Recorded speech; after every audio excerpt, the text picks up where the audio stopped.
할렐루야, 감사합니다. 오늘 창세기 오후 강독은 지난주에 이어서 창세기 3장 15절에서부터 창세기 3장 24절까지의 내용을 보도록 하겠습니다. 자, 지난주에 우리가 창세기 3장 15절에서 굉장히 중요한 내용들을 다루었습니다. 은혜, 언약을 다뤘고, 이 속에 여러분들 또 하나 이제는 계속해서 창세기 3장 15절을 말씀을 하고 지금 지나가야 됩니다.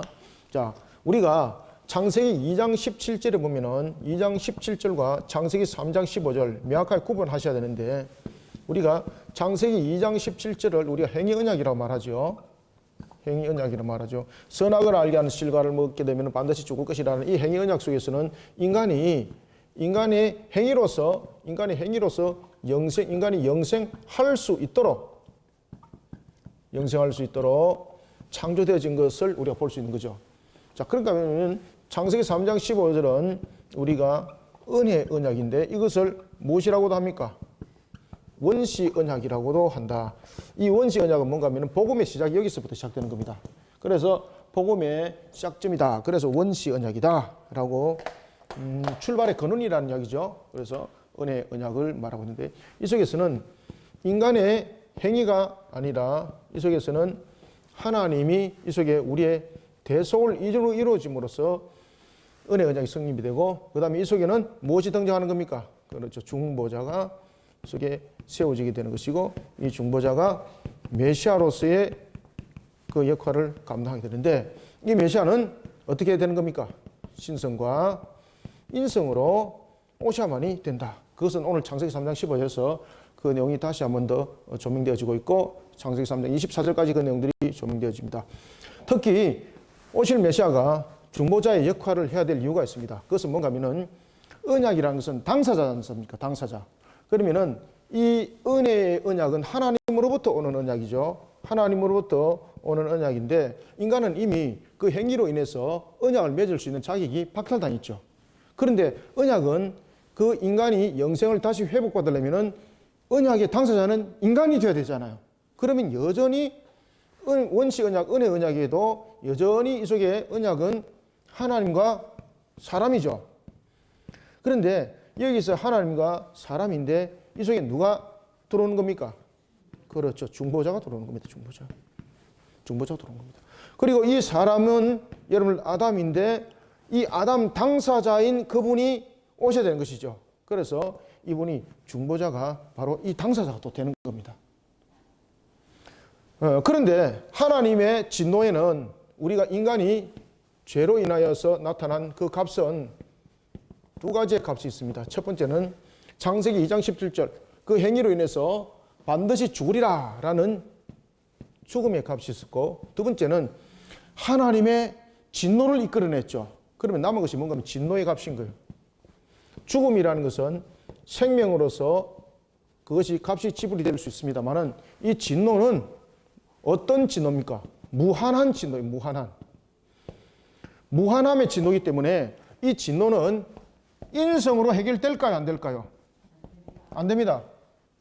그러면은 이 속에서 이 무한함의 값이 되기 위해서는 무엇이 존재가 되어야 되는 겁니까? 사람의 이 모습 속에서 인격을 무한함이 담아낼 수 있어야 돼요. 무한함이. 그러면은 방법은 딱 하나밖에 없어요. 그 방법은 바로 신성이 인성을 취하여서 하나의 인격을 형성하여 그것이 대속을 이룰 때에 이 대속이 신인 양성의 유격적 연합에 의해서 이것이 무한한 진노의 값을 지불할 수 있는 거예요. 그러니 예수님이 하나님이신 그분이 오셔야 되는 거예요. 그리스도가 왜 오셔야 되는 거 아시겠죠? 그죠? 이 부분들을 제가 누누이 말씀드렸죠. 그죠? 그렇기 때문에 성자 하나님이 성부, 성자, 성령 가운데서 우리를 대속할 수 있는 것은 성부도 되지 않고 성령도 되지 않습니다. 왜 그런가 하면 삼일체 가운데서 중보적 기능을 가지고 있는 것은 오직 누구만이 가지고 있습니까? 그렇죠. 성자만이 중보적 기능을 가지고 있는 거죠. 천지 만물을 창조할 때 창조에 대해서 중보자의 역할은 성자께서 하셨죠. 성자의 역할이 이 중보적 기능을 가지고 있는 거예요. 그래서 무한한 값을 지불하기 위한 측면에서는 신성이 와야 되는데, 신성이 인성을 취하는 그 방법 속에서는 무한함의 값이 되기 위해서는 또한 중보적 기능을 가져야 되고, 그러기 위해서는 성자가 이 땅에 오셔야 되는 것이었습니다.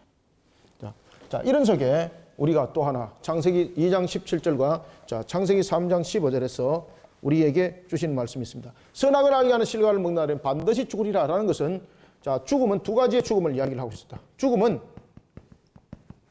즉시 죽음이었습니다. 그죠?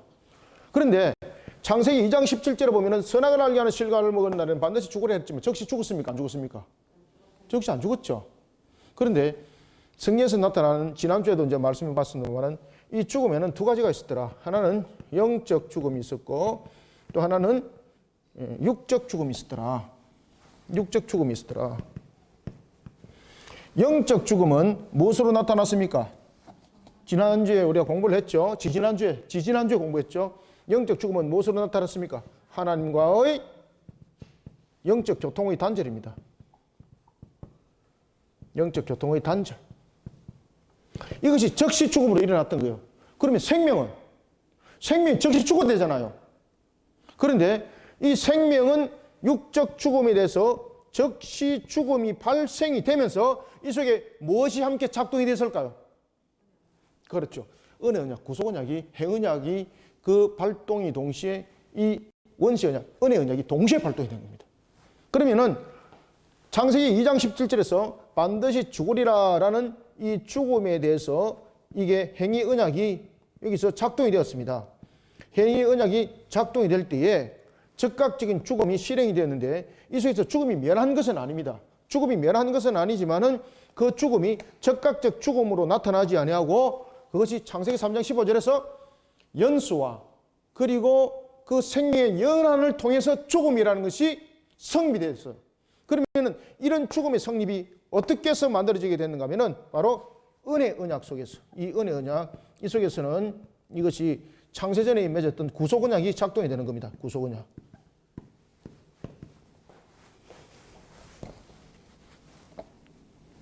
지금 이거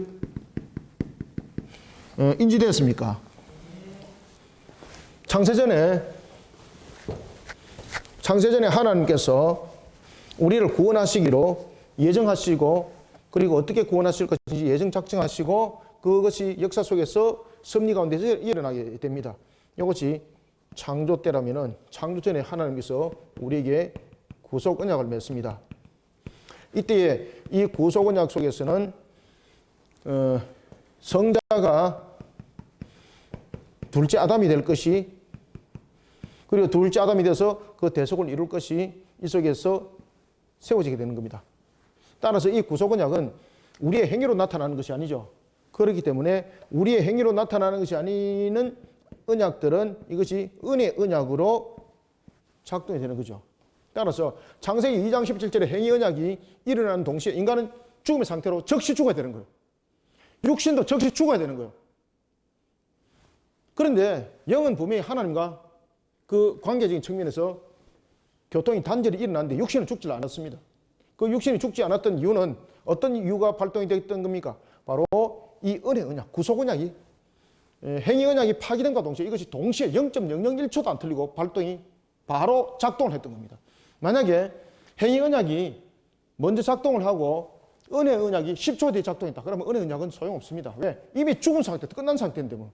그래서 행위 언약과 이 구속 언약이 어떻게 발생되는 겁니까? 그렇죠. 동시에 발동되는 겁니다. 동시에 발동이 되면서 영적 교통은 단절이 되었지만은 육적 부분에서는 창세기 3장 15절에서 그래서 창세기 3장 15절이 나온 겁니다. 창세기 3장 15절에서 뭐라고 이야기를 하는가 하면 내가 너로 여자와 원수가 되게 하고 이 부분들이 이제 은혜 언약이 구속 언약 이 부분들이 작동이 되면서 이 이야기가 주어지는 거예요. 그리고 그 후손에 관해서 그 내용들을 우리에게 증거해주고 있는 것이 있었습니다. 아시겠죠? 그죠? 따라서 창세기 3장 15절 내가 너로 여자와 원수가 되게 하고 네 후손도 여자의 후손과 원수가 되게 하리니 라는 이 부분들은 구속 언약이 작동이 되어지고 있다라는 것입니다. 행위 언약이 작동이 되어지면서 즉시 생명이 죽음을 임해야 되는데 죽음은 면한 것은 아니죠. 면한 것 아닙니다. 그럼에도 불구하고 이 죽음이라는 것이 연수와 이런 부분에 대해서 작동은 되어지되 즉각적 죽음은 그 속에서 일어나지 않다는 것이죠. 그리고 또 하나는 이런 구속 언약을 통해서 그 후손을 통하여 오실 메시아라는 것이 함께 모두 다 증거되어지고 있는 것입니다. 자, 그런 측면에서 우리가 이제 창세기 이제 3장 16절에서부터 이제 그 내용들을 보겠습니다. 아시겠죠? 그죠? 창세기 2장 17절에서 죽음은 즉각적으로 실행된 거예요. 즉각적으로 실행되면서 영적 단절은 일어났지만 육적으로는 바로 안 죽었죠. 그렇지만 육적으로 이미 죽음 단계에 들어간 겁니다. 창세기 2장 17절에 보면은 선악을 알게 하는 실과를 먹는 날에는 반드시 죽으리라 했을 때에 그 인간의 상태는 죽음에 이르는 상태였을까요? 아니었을까요?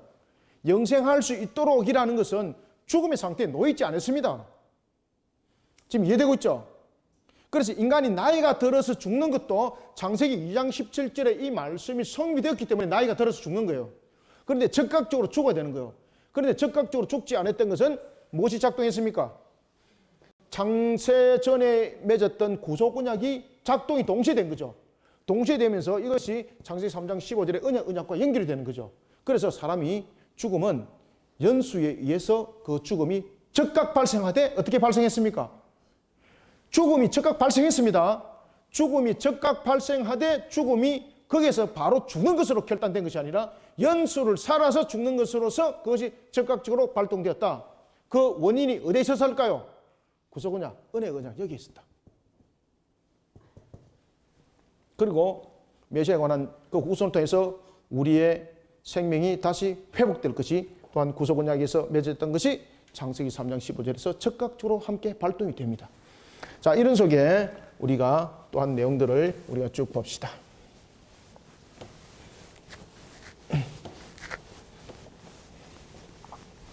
자, 창세기 3장 16절부터 오늘은 진도를 좀 나가야 되니까 끝까지 16절부터 17절 두 줄만 읽읍시다. 자, 좀 물 한잔 하고요. 자, 16절, 17절 두 절 읽습니다. 시작. 또 여자에게 이르시되 내가 네게 임신하는 고통을 크게 더하리니 네가 수고하고 자식을 낳을 것이며 너는 남편을 원하고 남편은 너를 다스릴 것이니라 하시고 아담이 이르시되 네가 네 아내의 말을 듣고 내가 네게 먹지 말라 한 나무의 열매를 먹었은즉 땅은 너로 말미암아 저주를 받고 너는 내 평생에 수고하여야 그 소산을 먹으리라. 아멘. 자, 여러분들 사람이 마귀에게 유혹을 당할 때에 그 단계가 뱀으로부터 시작되죠. 마귀로부터 유혹을 당할 때 뱀에서 어떻게 유혹이 당해지게 되는 겁니까? 여자, 남자 아니고 아담.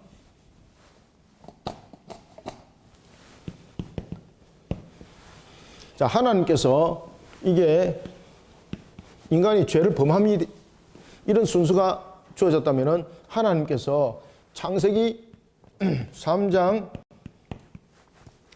15절 이하에서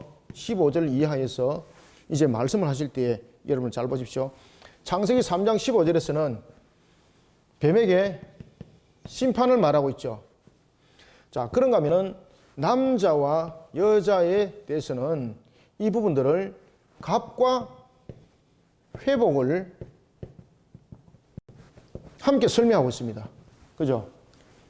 자, 갑과 회복에 대해서 설명을 하실 때에, 말씀을 하실 때에, 자, 여자에서는 어떤 부분들에 문제점들이 일어났습니까? 자녀를 낳는 산고의 고통이 이 속에 세워지게 되는 겁니다. 잘 보십시오. 임신하는 고통이 더해질 것이다. 그죠? 산고.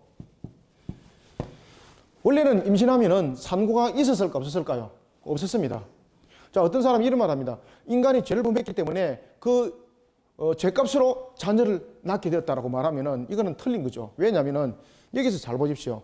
여기서 이미 앞에서 하나님께서 생육 번성 충만함에 대해서 이야기를 하고 있었고 하나님의 신석 속성 속에서는 번성함이 하나님의 속성 속에 있죠. 그리고 이 임신은 고통과 분리됩니다. 단어적인 측면에서. 이미 사람은 자녀를 출산할 수 있는 그런 속에 임신할 수 있는 여자는 임신할 수 있는 상태로 하나님께서 창조하신 거예요. 그러면 이 산고는 무엇입니까? 산고는 이 죄값입니다. 죄값. 아시겠죠? 임신은 이것은 축복이죠. 하나님께서 인간을 향하여서 생육 번성 충만한 모든 부분에 대해서 생육 번성 충만함 축복을 했죠. 그 축복은 흔들림이 없어요. 자, 가시와 은근기가 나지만은 생육 번성 충만함은 계속 일어나고 있습니까? 안 일어나고 있습니까? 계속 일어나고 있잖아요. 그죠? 우리가 다스리는 이 피조 세계 속에 짐승들도 인간의 그 영향력 속에 하나님께서 두셨습니다. 그러면은 잘 보십시오. 만약에 인간이 죄를 범함으로써 짐승들이 생육 번성 충만한다면은 말이 맞을 수 있지만은 이미 하나님께서 인간이 죄를 범하기 전에 모든 생명체를 향해서 생육 번성 충만함을 축복을 했잖아요. 그 축복은 안 변해요. 그런데 이 축복이 인간의 죄로 인해서 무엇이 있습니까? 이 속에 값이 함께 묻어져 나가는 거예요. 그래서 이 축복 속에 값이 함께 묻어져 나가는 거예요. 자, 잘 보십시오. 그 다음에 남자 경우 봅시다. 자, 남자가 아니고 자꾸 내가 남자라 그러네. 아담, 죄송합니다. 남자가 아닙니다. 자, 아담이 에덴 동산에서 노동했습니까? 안 했습니까? 노동했죠? 잘 하셔야 돼요. 이미 여자는 하나님께서 임신하도록 이미 축복하신 거예요. 엉뚱하게 어떤 사람들이 책에다가 그런 기록을 갖다 한 것을 제가 봤고 또 이야기하는 것을 봤는데 그런 엉터리 같은 소리 하시면 안 돼요. 산고와 임신은 분리되어 있는 단어예요. 이 단어는. 자, 아담은 에덴 동산에서 이미 노동을 했습니다. 이때에 이 노동은 신성성을 가지고 있습니다. 신성성. 이 노동은 하나의 제사적 개념을 가지고 있었죠. 가꾸어서 하나님 앞에 영광을 돌리는 우리의 찬양의 방법이었죠. 그런데 이 노동이 인간이 죄를 범함으로써 이 속에 무엇이 성립되었습니까? 이 화면을 봅니까? 자, 산 임신도 하나님이 축복하신 겁이죠. 그런데 인간의 죄로 인해서 죄값이 산고가 등장했죠. 자, 아담도 마찬가지입니다. 이제는 아담이 땀을 흘려서 자신의 그 양식을 가꾸어야만이 됐어요. 그런데 여러분들, 아담이 땀 흘려서 자신이 양식을 가꾼다 해서 그 양식이 자신의 노획으로 되는 겁니까? 그 부분이 나중에 창세기 4장에서 가인과 아벨 사건에서 등장하죠. 아무리 자신이 땀을 흘리고 노력을 해도 하나님께서 그 사물을 축복하지 않으면 그 사물은 열매를 맺습니까? 안 맺습니까? 못 맺습니다. 다만 하나, 이 고통은 바로 뭔가 하면은 인간의 죄로 인한 값이에요. 죄값. 노동했을 때에 당하는 고통. 처음에 아담이 에덴 동산에서 있었을 때에, 처음에 에덴에 있었을 때에 이 노동은 에덴이라는 속에서도 기쁨이 나타나고 있는 것처럼 이 노동을 통해서도 무엇이 나타날까요? 기쁨이 나타납니다. 기쁨이. 그런데 인간의 죄를 범함으로 인해서 이 노동은 고통을 수반하게 되었고 이것을 통해서 열매를 맺습니다. 그런데 인간의 노력으로 열매 맺는 건 아니죠. 이 또한 하나님께서 맺은 축복 속에서 이 노동 속에서 열매를 맺어지는 겁니다. 다만 하나, 이 노동이 고통으로 넘어가는 것은 무엇의 값입니까? 그렇죠. 죄값. 이 부분들이 함께 우리 속에 세워지고 있는 것입니다. 자, 이런 속에 자,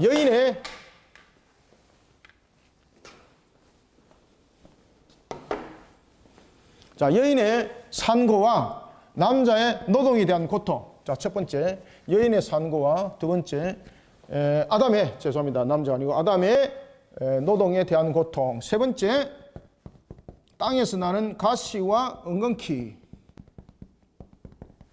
가시 엉겅퀴. 이것이 전부 다 무엇의 값입니까? 죄의 값인데 하나님의 무한하신 진노의 값입니다. 아시겠습니까? 이 모든 부분들을 다 해결해야 되는 문제들이 이 속에 있는 겁니다. 다음에 하나님의 진노의 값이라는 것은 이와 같이 산고통과 우리의 노동 속에서도 나타났고 가시 엉겅퀴 속에서도 나타났지만은 이 부분뿐만 아니라 하나님께서 나타나는 그 인격 속에서도 나타나는 무한함의 진노의 값이 또 있죠. 이걸 누가 해결하겠습니까? 해결 못하는 거예요. 값을 다 지불할 수가 없는 거예요, 이게. 그래서 하나님이신 그분이 무한하신 그 값을 수반하기 위해서 신성이 인성을 취하여 대속의 제물이 되는 거예요. 구속원장이 왜 그렇게 신성이 인성이 취했는가 여러분 이유는 이제 아시겠죠, 그죠? 자, 창세기 3장 16절 봅시다. 또 여자에게 이르시되 내가 네게 임신하는 고통을 크게 더하리니. 여기 무슨 값입니까? 이게 전부 다 우리가 나타나고 있는 하나님의 생명의 값, 진노의 값, 이 진노의 값 속에 전부 다 들어가는 겁니다. 이게 임신하는 고통을 더하리니. 임신과 고통은 별도입니다. 임신은 이미 축복 상태에서 일어난 것입니다. 아담에게 하나님께서 노동을 명한 것도 이것이 하나의 하나님을 가꾸는 적인 측면에서의 하나의 노동이 기쁨이었죠. 그렇지만 이 속에 이제 노동의 고통이 가해지니 죄의 값이 되는 겁니다. 분리되는 겁니다. 노동과 고통은 분리되는 겁니다. 임신하는 고통을 크게 더하리니 네가 수고하고 자식을 낳을 것이며 너는 남편을 원하고 남편은 너를 다스릴 것이니라 하시고. 이런 주종관계가 보필적인 측면에서 주종관계가 또 성립이 되는 거예요. 자, 그런가 하면 17절 아담에게 말씀하십니다. 아담에 이르시되 네가 네 아내의 말을 듣고 내가 네게 먹지 말라. 그죠? 창세기 2장 17절에서 말씀하셨죠. 창세기 2장 17절에서 말씀하셨죠. 먹지 말라. 내가 네게 먹지 말라 한 나무의 열매를 먹었은즉 땅은 너로 말미암아 저주를 받고 너는 평생에 수고하여 그 소산을 먹으리라. 노동과 이 속에 노동은 신성성이죠. 이 신성성의 노동에 지금 무엇이 감해집니까? 죄의 값이 감해져서 고통이 된 겁니다.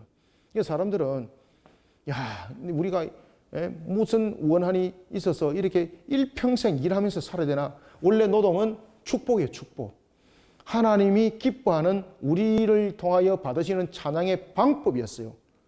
지금은 제사장이라는 것은 하나님을 예배함과 제사장 이런 형들이 이어져 만들어졌지만은 인간이 죄를 범하기 전에 하나님을 향하여서 우리가 예배를 드리는 방법들은 바로 이런 노동을 통해서 가꾸는 것을 통해서 이런 여러 가지 다양한 방법을 통해서 섬김이라는 단어가 이 속에 등장하게 되고 이것이 하나님을 경배하는 방법이었어요.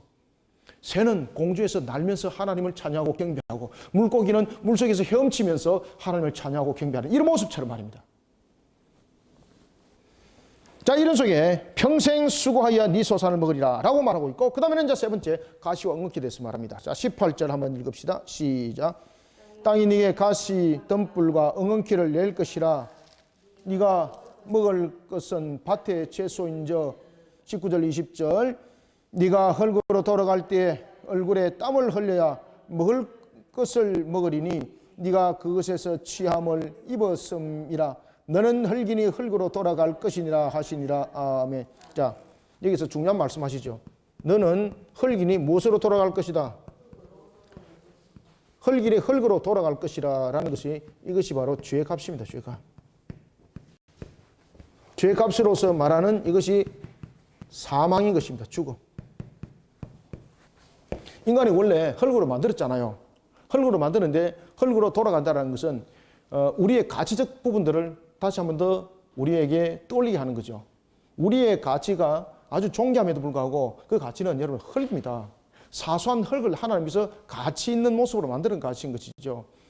인간의 죄는 우리를 돌아볼 때에 인간의 죄가 무엇으로부터 생겨났습니까?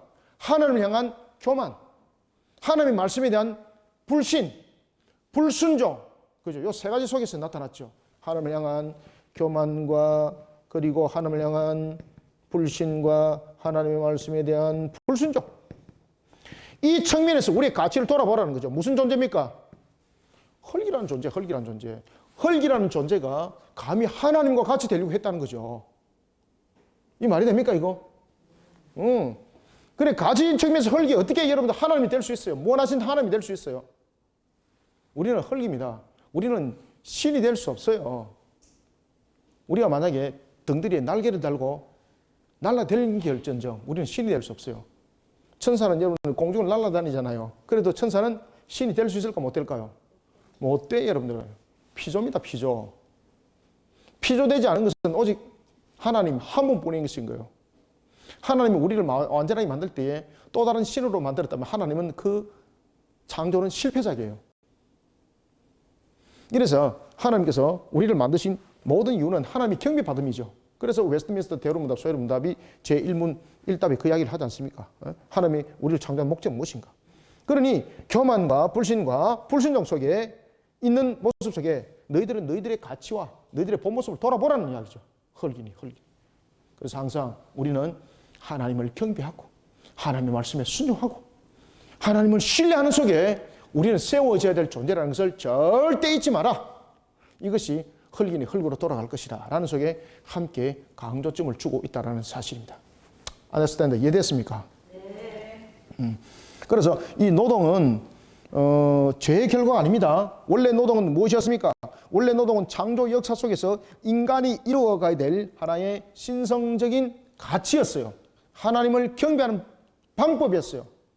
그러면서 노동을 하면서 땀을 흘리겠죠. 가꾸면서 땀 흘리겠죠. 힘들겠죠. 그렇지만 지금 우리처럼 이렇게 괴로움이 힘듦이 아니에요. 이런 좀 힘든 일 좀 안 했으면 좋겠다. 이게 아니에요. 가꾸면서 땀 흘리면서 너무너무 함께 기쁜 거예요. 하나님께 영광 돌리면서 내가 그 갖고 가는 땀 흘림 속에서 내 마음은 어떻다고요? 더 기쁜 거예요. 더 열심히 하고 싶은 거예요. 이런 노동, 이런 아름다움의 노동이 인간의 죄로 인해서 고통으로 변해버린 거죠. 그래서 이런 부분들이 다 전부 회복돼야 되는 거예요. 자, 여러분, 우리가 에덴 동산에 가면 우리가 백수군달처럼 그냥 누워서 그냥 이슬을 받아먹고 있을까요? 노동할까요? 안 할까요? 노동합니다. 가꿉니다. 똑같이. 얼마나 기쁜지 여러분들. 얼마나 그러니까 아름다운 가꾼 것을 보고 또 하나님과 대화하고 자연과 대화하고 막 이런 기쁨 속에 여러분 살아가는 거예요. 이게. 그러니 우리가 인간이 죄를 범하면서 하나님께서는 제일 먼저 가치적 측면도 돌아보라는 거죠. 너는 원래 존재가 흙이지 않냐? 그런데 흙이 어떻게 신이 되려고 했느냐? 흙이 하나님께서 명한 바에 교만했고 불신했고 불순종했고 이것에 대한 흙으로 돌아가는 것은 값이라는 거예요. 값. 그러니 너는 흙이니 흙으로 돌아갈지니라. 이것은 바로 흙으로 돌아가는 것은 죄의 값인 사망을 말하고 있었던 것이다. 그러면 창세기 2장 17절에서 말하고 있는 즉각적 사망에 대한 부분들이 발생이 되었죠. 그런데 이 속에 무엇이 함께 작동됐다는 겁니까? 창세기 2장 17절에 이 부분들이 작동이 되면서 창세기 3장 15절에 이 내용들이 있을 때에 이 모든 연결 매체 속에 무엇이 있었습니까? 은혜 언약이 있는데 이것이 무엇을 수반하고 있었죠? 그렇죠. 구속 언약을 수반하고 있었다. 구속 언약을 수반하고 있었다. 자, 이러면서 이제 하나님께서 사람을 그냥 단순하게 너는 흙이니 가치 없어. 그냥 흙으로 돌아가. 이렇게 던져버리고 다른 아담 지을 수 있잖아요. 근데 하나님께서 그렇게 하지 않아요. 하나님께서 충분히 그렇게 할 수 있죠. 분명히 흙이니 흙으로 돌아가라 그랬잖아. 가치적 기준으로 볼 때는 다른 흙을 가지고 빚을 수 있는 거죠. 아브라함의 자손들을 이야기할 때에 아무 돌이나 그냥 가지고 아브라함 자손 만들 수 있죠. 그런 하나님이시죠. 근데 하나님이 그렇게 하질 않아요. 왜 그런가 하면은 애초부터 만들 때에 그를 하나님의 형상으로 만들었다는 거죠. 형상으로 만들었다는 거죠. 그래서 내가 형상으로 만들었다는 것은 내가 버리지 않는다는 뜻이에요. 여러분들 자녀들이 말 안 듣는다 그래서 요즘에 보니까 뭐 버리는 부모들도 있던데 참 이게 마귀들이 덕실하니까 이제 이런 일들이 일어나는 겁니다. 부모가 여러분들 자녀를 버린다는 것은 있을 수 없는 일들이지 않습니까? 하나님은 더 합니다. 그런 하나님께서 이렇게 말씀하십니다. 21절을 보면 가죽옷을 지어 입힙니다. 그리고 그 전에 보면은 아담이 자신의 아내의 이름을 이제 무엇이라 부릅니까? 그렇죠. 여기서부터 하와라고 말하는 거예요. 이 하와라는 이름은 기록했던 이유는 바로 하면은 창세기 2장 17절에 이 언약이 있지 않겠습니다라는 뜻입니다. 그 다음에 무엇을 잊지 않는다? 창세기 3장 15절에 언약이 이루어짐을 믿는 믿음 가운데 지어진 이름이 하와입니다. 하와. 그래서 하와의 그 이름의 뜻이 무엇이라고 성경에 나와 있습니까? 하와의 이름이라고 불렀는데 모든 산자의 의미라. 그죠? 생명의 근원이다 말이에요. 산자의 의미. 모든 산자의 의미다.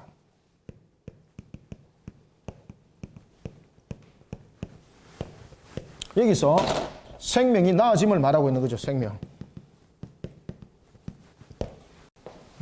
그러면은 여기서 말하는 하와라는 이름이 어떤 상태에서 여러분 지어지는 건지 아시겠죠? 하나님께서 그 후손을 통해서 메시아가 올 것이고 그리고 그 일들을 통해서 다시 마귀는 심판할 것이고 그리고 아담의 그 형상들을 회복시킬 것을 창세기 3장 15절에서 언약하셨죠. 그것을 믿는 믿음 가운데 이름이 하와가 지어지는 거예요. 하와가. 그리고 이제 가인이라는 이름도 이러한 믿음 속에서 아이의 이름을 가인이라 짓게 되는데 나중에 보니까 거기서 끝나는 것이 아니라 이 부분들이 계속해서 이어지게 됐다는 것을 알게 되는데 그 이름이 바로 가인의 동생 이름이 누구였습니까? 아벨이었죠. 그죠? 그런 부분들은 4장에 넘어가서 다시 한 번 더 말씀드리고요. 이와 같이 아담이 여자 이름을 하와라 지은 것은 모든 산자의 의미라고 지었던 것은 창세기 2장 17절을 바라보면서 창세기 3장 15절의 말씀의 성취가 반드시 이루어질 것이라는 믿음을 가지고 그 이름을 지었다는 거예요. 그 이름을 지었다. 자, 이때 하나님께서 은혜를 베푸시죠. 자, 제가 오전에도 여러분들에게 말씀드렸던 것처럼 우리의 죄에 대해서 분명히 우리는 신앙적으로 볼 수 있는 관이 있어야 합니다. 우리의 죄는 어떤 모양으로도 그 값은 면제되지 않습니다. 어떤 분들이 여러분들에게 혹시나 여러분들이 저질렀던 그 죄에 대해서 하나님께서 여러분의 죄를 면하여 주실 것입니다 라고 말할 때 그 면하여 준다는 것은 없어진다는 것 뜻이 아닙니다. 면제되는 것이 아닙니다. 죄는 반드시 값이 있습니다. 그 값을 어떻게 받아들이냐에 따라서 그 값이 은혜로 나타나고 그 값이 값의 지불로 끝나는 값이 되는 겁니다. 그래서 신앙으로 받아야 되는 거예요. 신앙으로. 자, 이런 속에 이름을 하와라 지었죠. 그죠? 하나님께서 창세기 2장 17절에 대한 그러한 심판이 단행되어지고 창세기 3장 15절에 은혜를 하셨죠. 이때에 아담이 무엇으로 받아들입니까? 믿음이라는 신앙으로 받아들이잖아요. 그때 믿음이라는 신앙으로 받아들이실 때에 자, 하나님께서 어떤 은혜를 베푸셨어요? 창세기 3장 15절이 이 약속이 어떻게 성취될 것인지를 이제 가르쳐줘요. 아시겠죠? 그래서 제가 오전에도 그 말씀 드렸잖아요. 죄의 값을 우리는 신앙으로 받아들일 때에 하나님께서 은혜로 응답하신다고. 그렇게 해서 나타난 대표적인 사람이 솔로몬이었어요, 여러분들. 다윗의 바세바 사이에 나왔던 솔로몬. 자, 하와라는 이름을 통해서 믿음이라는 부분들을 성립을 시키 나가는 신앙 속에 반응을 했죠. 그죠? 이 중요한 거예요. 이것을 보시고 하나님께서 그에게 또한 은혜를 베푸십니다. 은혜를 베푸실 때에 바로 창세기 3장 15절이 어떻게 이루어질지에 대한 부분에서 대속의 값을 설명할 뿐만 아니라 아담과 하와의 수치를 가려줬을까 안 가려줬을까요? 그렇죠. 그래서 은혜를 베푸시는 거예요. 믿음으로 반응하니까 하나님께서 어떻게 반응하시는가 하면은 대속의 값을 설명하면서 수치를 가려줘요. 자, 아담과 하와의 수치를 가려줄 때에 이 수치를 가려줬던 도구가 무엇입니까? 가죽옷은 무엇을 말하고 있습니까? 생명의 대속. 이 부분들을 설명하고 있었어요. 따라서 창세기 3장 15절에 여인의 후손을 통해서 일어날 것은 우리의 죄사함을 설명하고 있는 거예요. 믿음으로 반응하니까 하나님께서 그 모든 부분들을 함께 설명해 주는 거예요. 아담과 하와에게 수치를 가려주면서 그리고 그들에게 가죽옷을 지어 입혔죠. 이것은 바로 뭔가 하면은 우리의 죄사함이 아담의 형상이 어떻게 회복될 것인지를 가죽옷을 통해서 설명하고 있었고 그 가죽옷을 입혀준 것은 가죽은 분명히 희생의 대속이 있는 거죠. 희생의 대속의 값을 이 속에 함께 설명하고 있다는 것이죠. 그러면 그 메시아가 바로 희생의 대속의 값이 되어서 이런 우리의 수치를 가려준다는 것을 함께 조명해주고 있었던 거예요. 자, 여기까지 이해됐습니까? 네. 자, 그러면서 이제 22절만 먼저 한번 봅시다. 여호와 하나님이 이르시되 보라 이 사람이 선악을 아는 일에 우리 중 하나가 되었습니다. 여기서 선악을 알게 하는 일이 우리와 같이 됐다는 것은 신이 됐다는 것은 아닙니다. 인간이 죄를 범함으로 나타난 결론을 말하고 있습니다. 이 속에 무엇이 나타났다는 겁니까? 그렇죠. 탐욕과 정욕과 뭐 이런 부분들, 불의함과 이런 부분이 나타났다는 거죠. 그래 이 상태로 두면 안 된다는 거예요. 자, 22절. 여호와 하나님이 이르시되 보라 이 사람이 선악을 하는 일에 우리 중 하나가 되었으니 그가 그의 손을 들어 생명나무 열매도 따먹고 영생할까 하노라. 자, 이 말이 무슨 말씀인가 하면은 인간이 죄를 범한 상태가 되었습니다. 이 인간이 죄를 범한 상태에서 무슨 나무가 또 남아 있습니까? 그렇죠. 인간이 지금 현재는 죄인이 된 죄인의 범한 상태가 되는데 이 상태에서 만약에 생명의 나무를 따먹게 되면은 이 죄인은 어떻게 되는 겁니까? 영원히 죄인이 되는 겁니다. 영원히. 그러면 하나님께서 말씀하신 창세기 3장 15절도 말씀이 안 맞죠? 예. 창세전에 맺었던 구약 언약도 완전히 그냥 물알로 가는 거죠. 쉽게 말하면은 하나님이 아닌 거예요, 이게. 그러면 결국 누가 하나님이 되는 겁니까? 마귀가 하나님이 되는 거예요, 마귀가. 그죠? 하나님께서 이와 같이 마귀의 성취는 어떤 관계 속에서도 결론적인 측면에서 마귀의 성취는 이루어지지 않도록 합니다. 죄인이 생명나무를 분명히 따먹게 되면 영원히 이제는 죄인의 상태에서 살아가게 됩니다. 이것을 하나님께서 이제 막는 거예요. 이때에 에덴 동산을 이제 이런 부분에서 에덴 동산을 벗어나게 되는데, 이때 에덴 동산을 벗어날 때에 에덴 동산을 벗어나는 모습은 두 가지였습니다. 지난주에 제가 잠깐 말씀드렸죠, 그죠? 자, 이때에 영원히 죄인으로 살게 되기 때문에 이제는 에덴 동산에서 하나님께서 쫓아보내는 겁니다. 에덴 동산에서 에덴 동산 밖으로 이제 내보낼 때에 이것은 두 가지의 의미를 가지고 있다. 어떤 두 가지의 의미를 가지고 있는가 하면은, 하나는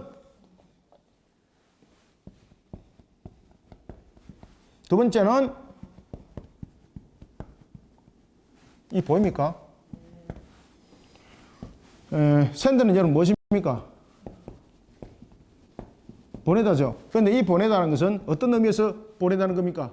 편지를 보내다, 메일을 보내다, 이럴 때 샌드 단어 쓰죠.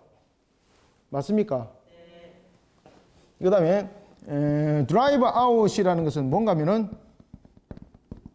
쫓아냄인데, 이것은 예를 들면은 엑사이저, 예를 들면은 경기가 벌어지고 있습니다. 경기가 벌어지고 있는데 경기장은 룰이 있잖아요. 그런데 경기장 밖으로 완전히 그냥 밖으로 던져버리는, 그냥 스로우 던져버리는, 경기장 밖으로 던져버리면은 다시는 못 들어오게 하는 아웃이 설명이 되는 거잖아요. 바로 이겁니다. 드라이브 아웃, 쫓아보냈다는 것은 다시 못 들어오게 하는 겁니다. 이미 그 경기 끝났다는 이야기입니다. 경기로 말하면 경기장 안으로 들어올 자격이 있다 없다? 자격이 없다는 뜻입니다. 그럼 이것은 아담이 에덴 동산 밖을 나갔다는 것은 두 가지를 설명하고 있습니다. 하나는 에덴 동산으로 다시 돌아올 수 있는 자격이 있다는 뜻이고, 두 번째는 에덴 동산으로 돌아올 수 없는 자격자가 됐다는 이야기입니다. 그럼 이 속에서 무엇이 있다는 겁니까? 구원받을 자와 구원받지 못할 자가 있다는 겁니다. 이게. 그 후손 속에서. 지금 이해가 완전히 됐습니까? 네. 이거 이해 완전히 하셔야 됩니다. 그래서 킹 제임스 버즈 번역이 이것을 정확하게 번역을 이렇게 하고 있어요. 그래서 샌드의 과거형인 무엇을 썼습니까?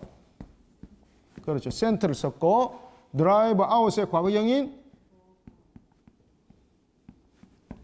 드로브 아웃을 썼어요. 이게 드로브 아웃은 수거죠, 그죠? 수거죠. 이 단어를 쓰고 있어요. 이렇게. 정확한 단어, 이 단어가. 히브리 원어의 번역을 해도 이 부분에 정확한 부분들은 영어 번역이 아주 정확한 거예요, 이게. 그래서 에덴 동산을 밖을 벗어났을 때에 아담에게는 이와 같이 두 가지 모습 속에서 정의되어졌다. 하나는 돌아올 자의 모습이었고, 하나는 절대 돌아오지 못할 자의 모습이었다. 그래서 이 속에서 무엇이 성립이 되는 겁니까? 구원에 대한 선택과, 그리고 구원에 관한 선택이 아니라 선택과 유기가 이 속에 있다는 거예요. 누구 속에서? 아담 후손 속에서. 아담의 후손 가운데서 무엇이 있다는 겁니까? 선택자와 유기된 자, 불택자가 있다는 겁니다. 불택자. 이 불택자는 다른 말로 말하면 유기된 자죠. 유기된 자는 또 쉽게 말하면 버려진 자입니다. 버려진 자. 드라이브 아웃. 경기장 밖으로 버려졌다는 거죠. 룰 안으로 들어오지 못하도록 완전히 그냥 던져버려서 못 들어오게 만들어버렸다는 거죠. 이해되셨죠? 자, 이런 속에 또 우리가 주목해야 될 것 잘 봅시다. 자, 생명나무의 실과의 열매를 따먹고 라고 말할 때, 이 생명나무는 여러 가지를 맺으면서 다양한 열매를 맺는가? 아닙니다. 여기서 이 생명나무 열매라고 되어 있을 때에 이 단어를 무슨 단어를 쓰고 있는가 하면은 매츠라는 단어를 쓰고 있습니다. 매츠. 그냥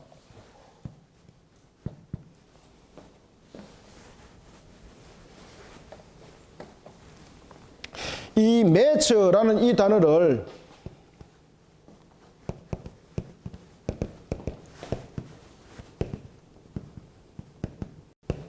매처라는 이 단어는 뭔가 하면은 이것이 단수의 단수.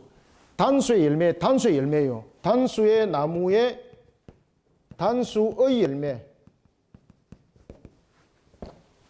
그러면은 한 나무에서 여러 가지가 있죠. 한 나무 가지에서 여러 가지가 있지만 그 나무의 열매를 맺는 거예요. 매치. 아시겠죠? 한 나무에 어떤 분들이 기가 막힌 그 이야기를 해서 제가 이 부분들을 한번 설명해 드린 적이 있습니다. 어떤 분이 이렇게 설명하더라고요. 나무가 이렇게 선악을 알게 하는 나무뿐만 아니라 에덴 동산에 있는데 여기는 선악이 알게 하는 나무가 있고 요 속에는 무엇이 있다?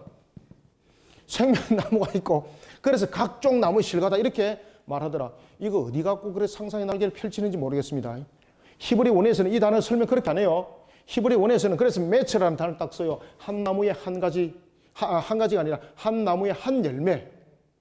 그래서 이것을 단수나무의 단수 열매를 쓰고 있는데 여러 나무가 맺지만은 그 성질은 단수예요. 단수의 성격. 이해되시죠? 열매는 복수로 맺죠. 그렇지만은 그 성격은 단수예요. 그래서 매처라는 단어를 쓰는 거예요. 생명나무의 열매도 따먹고 할 때 이 생명나무는 매처라는 단어예요. 매처. 이 매처라는 단어는 바로 뭔가 하면은 단수나무의 단수 한 종류의 열매가 맺힙니다라는 뜻입니다. 재밌죠, 그죠? 그래서 이런 속에 그냥 내보낸 것으로 끝났는가? 아니라는 거죠. 자, 우리가 이제 22절부터 24절까지 한번 읽어보고 제가 여러분들이 또 말씀드리고 마무리하겠습니다. 자, 요거는 굉장히 중요한 겁니다. 에덴 동산 밖으로 쫓아낼 때에 이 두 유형이 선택과 유기를 설명하는 겁니다. 하나는 샌드고 하나는 드라이브 아웃인데 분명히 이것은 아담과 하와를 쫓아내면서 이야기를 하는 거예요. 그것은 돌아올 후손들에게 이 부분들이 메시아를 통해서 나타날 수 있는 구원이 선택된 자를 통해서는 돌아오게 하고 유기된 자 후손을 통해서는 돌아오지 못하게 한다는 뜻이에요. 이게. 자, 22절부터 24절까지 읽고 제가 다시 한 번 더 추가로 말씀드리겠습니다. 시작. 여호와 하나님이 이르시되 보라 이 사람이 선악을 하는 일에 우리 중 하나같이 되었으니 그가 그의 손을 들어 생명나무 열매도 따먹고 영생할까 하노라 하시고 여호와 하나님이 에덴 동산에서 그를 보내어 그의 근원이 된 땅을 갈게 하시니라. 이같이 하나님이 그 사람을 쫓아내시고 에덴 동산 동쪽에 그룹들과 두루도는 불칼을 두어 생명나무의 길을 지키게 하시니라. 아멘. 자, 여기서 23절 보세요. 23절에서 보내어라는 것이 이것이죠. 23절. 이 23절의 보내어는 자, 아담과 하와가 보내어라는 것은 그 후손을 이제 말하는 겁니다. 보내어 다시 돌아올 수 있게 그들을 보낸 이유는 뭔가 하면은 선택된 자로서 그들을 다시 회복시켜서 죄사함을 통하여 회복시켜 그들을 다시 에덴으로 들어오게 하겠다는 뜻이에요. 그래서 보내어라는 단어를 쓰고 있는 거예요. 보낸다는 것은 이 속에서 무슨 의미를 가지고 있다고요? 다시 답장을 받을 것을 기대하고 라는 것이에요. 그래서 샌드라는 영어는 어디에 씁니까? 편지를 보내다. 편지를 보낼 때에 어떤 마음으로 보내요? 이 원수를 내가 다시는 보지 아니하리라. 이것이 아니고 답장을 기대하면서 우리가 메일을 보내잖아요. 그죠? 카톡을 보낸다든지 메일을 보내잖아요. 무슨 마음으로? 회신을 할 줄 기대하고 바로 그 뜻이에요. 이게. 그래서 23절에서 내 보내어라는 것은 과거형 센터를 쓰고 있다. 여기서는 하나님을 향한 사랑, 하나님의 은혜, 언약 이 부분들이 이 속에서 일어나고 있다. 그죠? 하나님이 우리를 향한 하나님의 무한하심에 대한 사랑, 하나님의 형상에 관한 사랑. 그런가 하면은 이 속에 언약의 성취적 요소를 이 속에 함께 설명하고 있더라. 자, 그러면 24절은 자, 이같이 하나님이 또 그 사람이죠.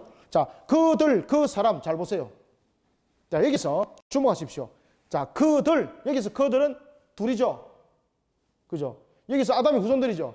그러면 그들은 복수죠. 그러면은 구원이 단 한 사람이 이른다는 것이 아니죠.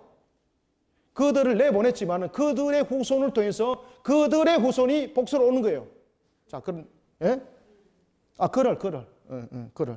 그래서 이 그들이라는 것은 아담과 하와죠, 그죠? 그를. 그 다음에 24절에 보면은 그 사람이죠.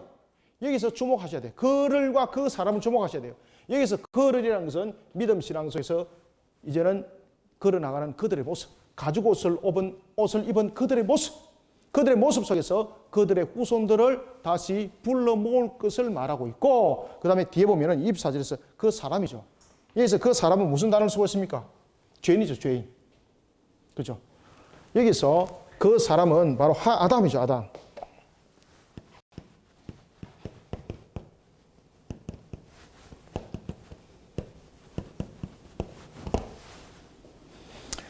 예, 하나님의 형상을 가진 것이 아니라 이제 사람의 형상에 대해서 이야기를 합니다. 그래서 여러분 보시면은 이제 창세기 5장에 한번 가보세요. 창세기 5장 1절에 보면은 하나님의 모양대로 지으시되라는 것이 있고, 그 다음에 창세기 5장 3절 보세요. 아담은 130세에 자기의 모양 곧 자기의 형상과 같은, 이게 뭐가 다른가요? 앞에서 말하는 1절은 하나님의 모양은 하나님께서 사람을 창조할 때에 죄 없이 창조하심을 말하고 있고, 그 다음에 창세기 5장 3절에서는 인간이 죄인이 된 거예요. 그래서 죄인의 후손으로 태어나는 거예요. 여기서 말하는 바로 그 사람이라는 것은 이제 죄인을 말하는 거예요. 여기서 말하는 죄인은 바로 선택된 자를 말하는 것이 아니라 이제는 무엇을 말하는 겁니까? 그렇죠. 유기된 자를 말하는 거예요. 유기된 자. 그래서 우리의 구원은, 심판과 구원은 선택과 유기로 일어난다. 이것은 행위로 일어나는 것이 아니라 무엇으로? 은혜로 결정되어진다. 따라서 누가 구원받을 것인지, 누가 구원 못 받는 것인지 라는 부분에서 우리는 자기 가지고 이야기할 존재는 되지 않는다. 왜? 이미 앞에서 설명하고 있다. 너는 흙이니 흙으로 돌아가라 라는 부분에서 우리의 부분들을 이미 말씀하셨다. 자, 그런 속에 그 사람을 쫓아냈다는 거죠. 여기서 말하는 그 사람은 바로 죄인을 쫓아보냈다는 거죠. 죄인을. 하나님의 형상은 돌아오게 한다는 거죠. 하나님의 형상이라는 것은 죄를 사하여서 돌아오게 하겠다라는 샌들은 하나님의 형상을 비추고 있었고, 쫓아낸다라는 것은 바로 죄인, 들어봐! 다시는 못 돌아오게 한다는 거예요. 다시는 못 돌아오게 한다. 유기된 자. 그래서 아담의 후손 속에서는 선택과 유기가 있을 것이다. 선택과 유기가 있을 것이다. 그리고 이런 속에 누가 유기가 되는가? 하나님께서 그를 구원하시기로 예정하지 않은 자. 그 죄는 이미 에덴 밖으로 하나님께서 쫓아낸 자다. 다시는 경기장 안으로 들어오지 못하도록 경기장 밖으로 완전히, 룰 밖으로 완전히 그냥 던져버린 하나의 공과 같은 그런 존재. 자, 그러면서 24절에 보면은 그 사람을 쫓아보낸 것으로 끝난 것이 아닙니다. 무엇으로 그 동산을 지켰습니까? 에덴 동산 동쪽의 그룹들과, 여기서 그룹들이란 천사들이죠. 그룹들과 두루 도는 불칼, 여기서 불칼은요, 영도 불태우는 칼입니다. 영도 여기서 넘어오지 못합니다. 그래서 왜 불칼을 하나님께서 두셨는가 하면은 어떤 존재도 하나님께서 허락하지 아니한 존재는 이곳에 들어올 수 없다는 겁니다. 불칼. 여기서 불칼은 피조된 모든 존재를 태웁니다. 영도 태운다는 뜻이에요. 모든 존재를 태움. 그래서 이 불칼은 심지어 뭐까지 태운다? 영까지 태워버린다. 아무도 못 들어온다는 거죠. 그러면은 이곳에 누구만이 들어올 수 있을까요? 이 길을 누구만이 알 수 있을까요? 하나님만이 이 길을 합니다. 하나님. 그리고 잘 보세요. 자, 그룹들과 두루 도는 불칼을 두어서 생명나무에 길을 지켰다 그랬죠. 자, 생명나무에 길을 지킬 때에 이 길을 이제는 에덴 동산 밖으로 사람을 쫓아보냈죠. 에덴 동산으로 사람을 쫓아보낼 때에 그럼 마귀는 에덴 동산에 있었나요? 뱀도 에덴 동산 밖으로 쫓김을 당하죠. 영적 존재였던 마귀도 에덴 동산 밖으로 쫓김을 당하죠. 그리고 난 뒤 불칼로서 둘로 쳐서 아무도 근접하지 못하도록 만들면서 하나님께서 그 길을 지워버립니다. 그 길을 지워버립니다. 영적 존재도 아무도 모르는 겁니다. 이 길을. 그래서 우리는 오직 누구 안에만 들어오면은 구원을 받을 수 있을까요? 그래서 우리가 예수 그리스도 안에 들어오지 못하면은 이 에덴 동산으로 갈 수 있는 길 아무도 인도 못합니다. 예수 그리스도를 믿어야만이 이 길을 알 수가 있어요. 그래서 우리가 구원의 길은 오직 누구에만 있다고 말하고 있습니까? 그렇죠. 오직 구원의 길은 예수 그리스도를 믿는 믿음 안에서만 있다고. 왜냐하면 그 길을 하나님 자신만이 알고 있기 때문입니다. 그러니까 마귀가 그땐 이단들이 자신들이 천국에 관해서 이야기를 해도 전부 다 거짓말이에요. 그들 통해서는 천국 길이 없어요. 오직 천국의 길은 예수 그리스도 한 분만이 알고 있어요. 그런데 어디 감히 거짓말을 통해서, 그러니까 그 마귀들 전부 다 들어오지 못합니다. 따라서 요한계시록에 보면은 12문이 있잖아요. 12문에 그 이름이 기록되어 있다고 그랬습니다.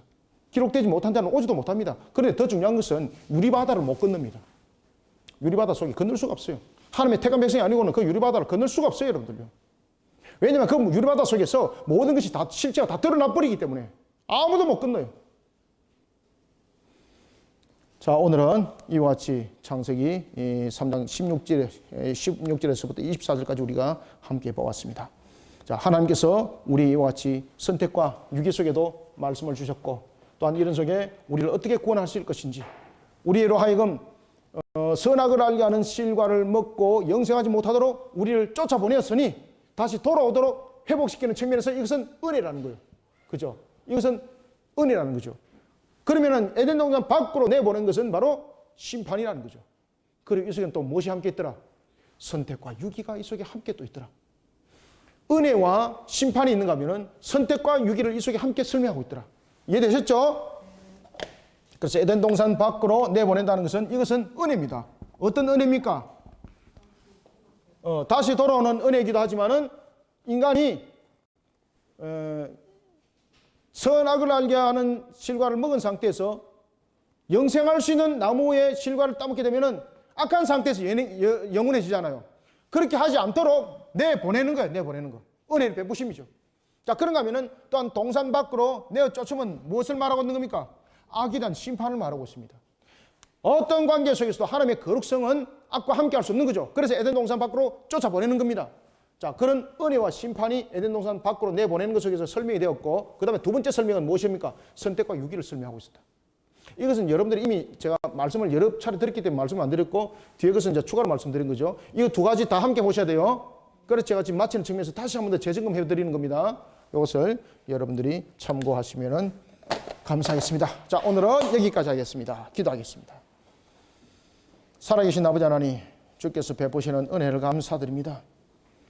오늘 우리에게 창세기 에덴 동산 밖을 벗어나는 모습을 통하여 하나님의 은혜를 다시 발견하게 하시고, 또한 심판을 보게 하심이 뿐만 아니라 우리에게 선택과 유기를 통하여 주님의 언약이 어떻게 성취되는지 다시 한번 우리의 조명해 주심을 감사드립니다. 시대가 참으로 완악합니다. 그럼에도 불구하고 우리의 주신 조명한 말씀이 우리로 하여금 신앙의 길을 걷게 도와주시옵소서. 은혜 베풀어 주시옵소서. 어찌 우리의 행위로 우리가 주를 향할 수 있겠습니까? 주님께서 은혜를 베푸지 않으면 우리는 한 치 앞도 걸어갈 수 없는 유기된 자에 불과한 것입니다. 흙이니 흙으로 돌아가라 하였던 그 모습 속에 우리의 모습은 있었습니다. 그러나 주님께서 은혜를 다하시고 주님의 사랑이 우리에게 더하셔서 하나님의 형상을 회복시킬 것을 다시 우리를 내보내시고 다시 우리로 하여금 돌아오게 할 것을 우리에게 선택을 통하여 예고하셨으니 그것은 바로 은혜의 언약이었습니다. 하나님 오늘 주신 말씀으로 우리 모든 성도들이 진리의 터 위에 올곧게 세워지게 도와주옵소서. 진리의 터 위에 올곧게 세워지도록 역사하여 주옵소서. 그라여 진리의 근본 속에 세상을 향하여 바른 말씀을 전가하는 자들이 되게 하여 주시고, 새 노래를 부르는 하나님의 창조 사역을 일으켜 나가는 우리 성도들이 되게 부족함이 없게 하여 하나님의 영광 드높여지게 하여 주시기를 소망합니다. 오늘도 종의 입술 통하여 증거되어진 모든 것들이 주님의 꼴의 양식이 되게 부족함이 없도록 은혜 담비를 함께 부어 주시옵길 소망하며 예수님의 이름으로 기도드립나이다. 아멘.